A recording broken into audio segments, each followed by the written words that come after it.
உலகங்கள் யாவும் அரசாங்கமே, உலகங்கள் யாவும் அரசாங்கமே, ஒவ்வொன்றும் நீ செய்யும் அதிகாரமே உந்தன் அதிகாரமே.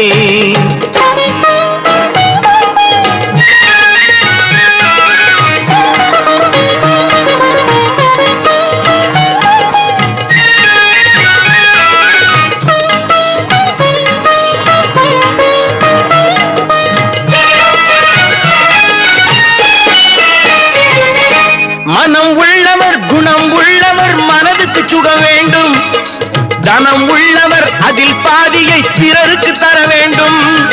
மனம் உள்ளவர் குணம் உள்ளவர் மனதுக்கு சுகம் வேண்டும்,